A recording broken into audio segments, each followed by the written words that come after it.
Hello, I'm Mercedes Stevenson, and this is the West Block: politics, perspectives, and players.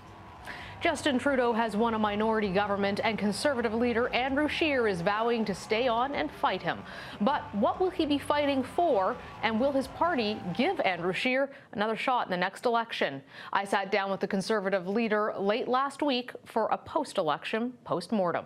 Here's that conversation. Mr. Scheer, thank you for joining us. Thanks very much for having me. The last time we sat down and talked, we were out on the West Coast. You just released your platform. It was 10 days out from the election, and you told us, quote, "I'm actually very pleased by our campaign." You didn't win. What happened? Well, we're going to find out. Obviously, we had higher expectations. I am disappointed in the results. I expected to do better. There are some reasons for optimism, some improvements that we can point to say that there's some important steps have been taken. But we're going to conduct a thorough review of the campaign, all aspects of it, and find out exactly where it is we need to do better. You ran against Justin Trudeau, a man who you branded as a liar and as a hypocrite, a man who had a lot of unforced errors and self-inflicted mistakes. Why do you think you couldn't convince voters to cast their ballot for you instead of for him? Well, it was always going to be a difficult task to take a first-term majority government and win the next election. And you'll remember in 2015, all the analysts and pundits were talking about how Mr. Trudeau would win at least 2 majority governments, and they were already writing off 2019 and even 2023. So there's some reasons to be encouraged by the results. We got more votes, more seats. We're the only national party to have done that, and we look at the fact that Justin Trudeau was returned with the weakest mandate in Canadian history as reasons for encouragement. And we obviously have to do better, and we're going to take the time to review the campaign, all aspects of it, and make sure that we address those things and build on the positives going forward. But you didn't get the seats where you needed them. You swept Alberta, you swept Saskatchewan, but you struggled around the GTA and the 905. The Bloc took a lot of the seats that you'd hoped to get in Quebec. Why do you think that your message didn't resonate in those key areas that you can't win a federal election without? I think you're right to point to the rise of the Bloc and the fact that Alberta and Saskatchewan completely rejected the Liberal message as something to be very concerned about. We have a more divided country. Mr. Trudeau will have to find a way to find some common ground to undo some of that damage. In terms of our own campaign, this is going to be exactly what we look at. We had a message of making life more affordable, of lowering taxes, getting back to balanced budgets over a responsible period of time. We are encouraged by the fact that in Ontario we closed the gap in many seats. It's not good enough. We wanted to do obviously much better. So we're going to take the time and say, was it the fact that our message didn't get out? Did we not punch through all the noise that was going on through the campaign? Was it the way we presented the policies? Was it some of the strategic decisions that were made along the way? We're going to look at everything. We're going to look at all of that and find out exactly what prevented us from closing the deal. We point out that the Liberals lost a significant number of votes. So the fact that we were able to convince many Canadians that Mr. Trudeau's policy had failed Canadians was one part of the equation. The next part was convincing them to give us a mandate to replace. That's the part that was missing, and that's the part that we're going to focus on. Do you think that it was a mistake not to campaign with Doug Ford? Because he won a lot of the ridings that you lost and the Liberals took. As I mentioned during the campaign, Premier Ford made a decision to stay focused on provincial politics, and he has a lot of work to do to clean up the Liberal mess there. And I can tell you that we had great support from members of our counterparts in the provincial legislature. At the end of the day, we have to take a look and see, what was the aspect of our campaign that didn't connect with voters, and that's exactly what we're going to be looking at as we conduct this very thorough review. But senior members of the Ford team say that they weren't consulted, that you didn't engage them, and you can love or hate Ford Nation, but they know how to mobilize votes, and as a result, you didn't benefit from that ground game. Well, as I can point out too, we had a lot of support from our provincial counterparts and a lot of people who had worked on both federal and provincial campaigns who had helped out provincially on the ground, helping us out. Look, there are a lot of areas that we need to do better at, and a lot of regions that we need to do better. We're very encouraged with the results in Alberta, Saskatchewan, BC. We made significant gains. We have a foothold in Atlantic Canada. We're hoping for more there. So we have to find out what was preventing us from gaining more seats there. But the fact of the matter is, we got hundreds of thousands of more votes this time. We did make gains in Ontario, not enough, but there are some reasons to be optimistic, to look at this as the first step towards replacing the Liberals in the next election. There are people in the party and in your own caucus who say that you're interpreting this as positive, and that worries them because they want to make sure that you're aware that it didn't go well. It didn't go as well as they think it should have, and they believe that this is a personal rejection of you as a leader in the 905, and they question whether someone who cannot win the GTA and did not win the 905 can stay on as the leader. What would you say to them? Well, look, there's no doubt that we are disappointed. I am disappointed in these results. There are reasons to be encouraged, but that's not saying that we're satisfied with the election results. It's normal for our party, especially our party, to because we have a strong democratic tradition, to hold leaders accountable. I hold myself accountable. My colleagues will hold me accountable. I hold our campaign team accountable, and it's healthy in our party to have people asking these very tough questions. It is to be expected. We didn't win the most seats. Anytime our party doesn't win the most seats, we ask the tough questions. Why not? Was it a question of platform policies? Was it a question of messaging? Was it the tactical decisions that were made? We're going to be looking at all of that to find out what we need to do better next time. The things we did well, we need to do more of. The things we did poorly, we need to fix, and that's exactly what I'm focused on doing. We've already started the work of putting in place a review. I've been reaching out to candidates and new members of Parliament to do exactly that.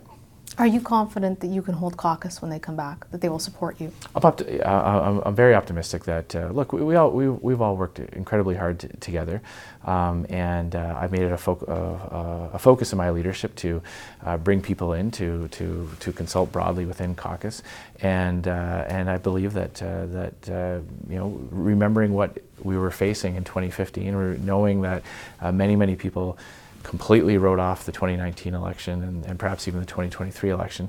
I believe that I will show caucus exactly the measures that we're taking, the seriousness with which I am taking this results, with a roadmap forward, and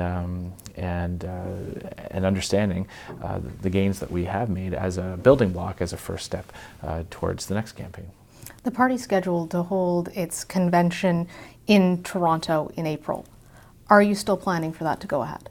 It's absolutely going to go ahead. This is something that is part of our party's democratic tradition, that the leader is held accountable by the members, by National Council, by our caucus, and by the people our grassroots organization. So that is something that will absolutely proceed. So that includes the leadership review. You're supportive of that? It's automatic. It's in our party constitution, and I wouldn't want it any other way. That's essential to a party.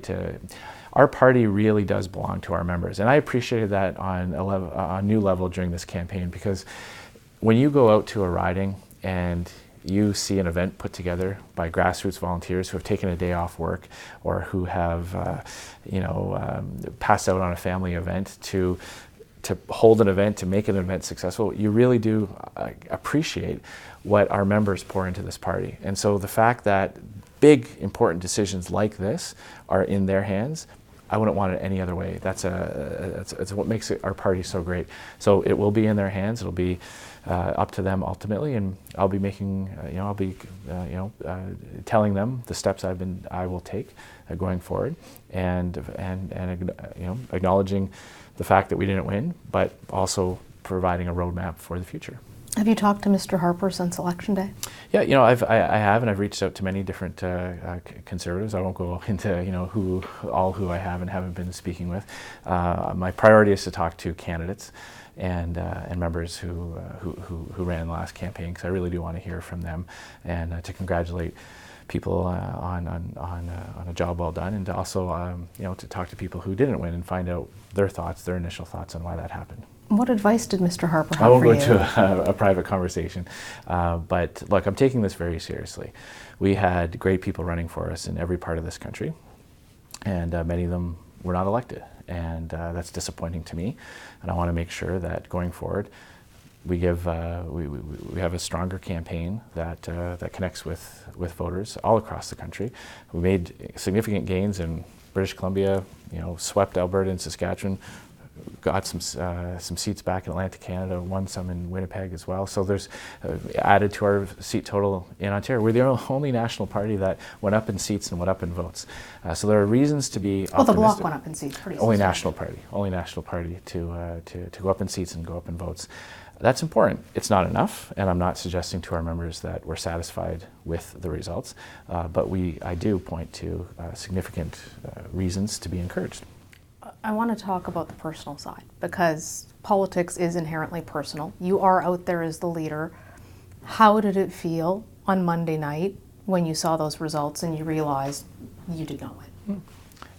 Incredibly disappointing. This is something that I have been working with a great team. Our caucus is amazing. We had great candidates. We really did attract stellar people, and to know that we fell short is difficult. I'm reflecting a lot on some of the aspects of the campaign that brought us to that result, and that's going to be the focus of our review. But I am encouraged. Winning the most votes and seeing our seat total go up is encouraging, and the fact that there are a lot of building blocks there that we can build on is also encouraging. But it is difficult. It's always difficult to fall short of goals that we've set ourselves. And but there's no one more disappointed than me in the results of the campaign. But there's no one more eager to get it right and to fix the issues that didn't work this time. When it comes to that personal side, your personal beliefs became a focus. It became an attack line for the Liberals, for the NDP, for the Greens. Do you believe that someone who holds the kind of social conservative values you do can win in Canada today? Well, look, I've always been open with my own personal beliefs on various issues. And I think it was obviously the Liberals were trying to divide Canadians on these issues as they divided the country. They divided the country to the extent where Alberta and Saskatchewan have completely rejected their policies, and we've seen the resurgence of the separatist Bloc Québécois. So the Liberals are all about dividing Canadians. My message to Canadians is that not only is it acceptable, it's a feature of Canada that we live in a country where it's okay. It's part of being a Canadian is to have the freedom of thought, of freedom of belief. What's important for me, and what was important for me during the campaign, was to assure Canadians that on social issues that divide Canadians, that divide Conservatives, we're not going to reopen old debates, and we were not going to further divide Canadians on those issues. So I do believe that Canada is a place that respects people who hold different points of view. Certainly our party does. We're the only party that does. And I believe that Canadians want to live in a country where you can have a disagreement on an issue without calling someone un-Canadian, as the Liberals did. Would you reconsider marching in a gay pride parade next year? Is that a possibility? No, I've made it clear that I will choose other ways to show my support for the LGBT community. So no. I'll continue. I won't march in parades, but I will ensure that our party is inclusive and open, and that we fight for equality of rights of all Canadians, and that we hold the government to account for not doing more, for example, to help people who are persecuted for their sexual orientation coming to Canada. So why the opposition in particular to parades then? There's lots of what is it different about ways. that you're not comfortable with? There are many different ways to show support to the community, and that's a focal point for me. That's what I'm focusing on. There are many people who support the community that don't march, and I'm going to continue to fight for LGBT Canadians just as we do for all Canadians. There are members of your caucus who told me that they think that the conservatism that was presented in this election is too narrow, that it didn't feel like a big tent, that it didn't feel inclusive. What do you say to that criticism? Well, we ran a very positive campaign with big ideas, nation-building ideas like the energy corridor that would bring Western Canadian energy to Eastern Canadian markets. We ran on fiscal responsibility. We ran on individual liberty and individual freedom. We had a strong foreign policy as it relates to strengthening Canada's relationship with our NATO allies and with our partners in NORAD. We did this. Our platform was the product of a lot of people having input. We had very extensive consultations within caucus. Every member of our team was invited and encouraged to participate in it, to put forward ideas. And I believe that we had a great cross-section of different aspects of what Conservatives believe in. And I'm very proud of the platform. Obviously, we didn't find a way to connect with enough Canadians to form government, and that's going to be part of our review, is to find out exactly what happened there. Was it a mistake not to be more aggressive on climate change? Because it seems like that was a big priority for a lot of voters. Well, I would point out that more Canadians voted for our climate change plan. More Canadians voted for... Well, that's partially because of Alberta and Saskatchewan. Well, look, we're all part of this country, and I would not discount the fact that that because people in Alberta and Saskatchewan overwhelmingly support us, that diminishes their voice in any way. And when I point out the fact that the carbon tax is ineffective, our plan actually has tougher targets on large emitters than the Liberal plan does. We didn't grant a massive exemption to large industrial emitters and then pass 100% of the costs on to individuals and motorists. So we had an aggressive plan. We do have an aggressive plan for climate change. It's a serious plan, and there is a party. There already is a party for those who think that you can solve problems with new taxes. That's the Liberal Party. So we're not that party. Carbon tax is definitely still out. There is a party for all those who think that you can solve problems with taxes. That is the Liberal Party. I've never known a new tax to solve a problem. And so we're not going to become the party, I don't believe that we should become the party of calling for new taxes. Well, there are economists who say it's very effective, but let's focus on Alberta and Saskatchewan. Wexit, this Western Brexit, as it were, the growing sentiment that's out there, and I'm from Alberta, and I got a lot of very upset texts on election night from people out there who feel that they're not included, that they're not represented, that their voices aren't at the table. The politics there are very volatile right now. What do you say as a national leader to people in Alberta and Saskatchewan who feel that they don't have a place in the Federation? Mm-hmm. Well, first of all, my message to people in Alberta and Saskatchewan is I completely understand what they're going through. I live in Regina. I've got friends and neighbors who have been affected by the downturn. There's a lot of anxiety and a lot of fear, and they are justified in having in those feelings, because they've seen entire communities significantly affected by not just a downturn. And this is something I take issue with Mr. Trudeau on. He's trying to paint this as some kind of global phenomenon, that there's somehow a global issue that's affecting Alberta. We've seen increases in investments in the oil and gas sector in other countries who do not kill pipeline projects, who do not impose legislation designed to entirely suffocate and kill off an entire sector of our economy. This is not something that other countries are going through, all of us together. This is something that's happening in Canada, in our energy sector, because of deliberate decisions that this Liberal government have taken. And we're going to fight. We're going to fight for them. We're going to fight against those decisions. We're going to do everything we can to force the Liberals to change course on that. We believe in our energy sector. We believe it's better for Canadian oil and gas to be developed and shipped across the country to Eastern Canadian markets and around the world. I'd rather Canadians consume Canadian energy than oil and gas bought by repressive regimes. And that's what the basis of my National Energy Corridor was all about, finding a path forward to address environmental concerns and Indigenous concerns, but at the same time getting big projects built again, bringing our country closer together. Justin Trudeau has divided us, and I'm going to give it everything I have to bring our country closer together. Do you agree with Premier Moe's assertion that it's time to take a look at equalization, that it's time for a new deal because the current formula isn't working? I've always believed that Western premiers were right to have frustrations about the equalization formula. During the campaign, I noted that the Liberals had locked in the formula for 5 years, and they did that without consultation. I've said that some of the things that we can address in the early days are the lag between real-time economic data and what equalization payments actually turn out to be. I believe we can shorten that so that the economic downturns can be factored into those calculations much more quickly. That would be more responsive to the needs of provinces like Alberta and Saskatchewan. But I absolutely understand where their frustration is coming from. We have we have a federal government that is doing everything it can to Justin Trudeau said it himself. He said he was frustrated that he couldn't phase out the energy sector too quickly. We know that's what he wants to do, and he's implementing the policies that do it, and Alberta and Saskatchewan are affected by that. Well, he did buy Trans Mountain, but putting that aside, just to take one last look at Alberta and Saskatchewan before we move on, there are no MPs from either of those provinces in the government. So how do you think Prime Minister Trudeau should represent Alberta and Saskatchewan? Do you think it's time to put a senator in cabinet from one of those provinces so there's a Western voice? He'll have to decide how to proceed with that. He's the one that divided this country. He basically ran against Western Canada in this campaign, and as a result, he doesn't have representation from it. So he'll have to find a way forward, and we'll be that voice. We'll be a voice for Alberta and Saskatchewan, certainly, as we will for all Canadians.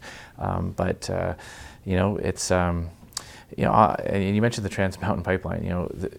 He didn't even defend Trans Mountain in court.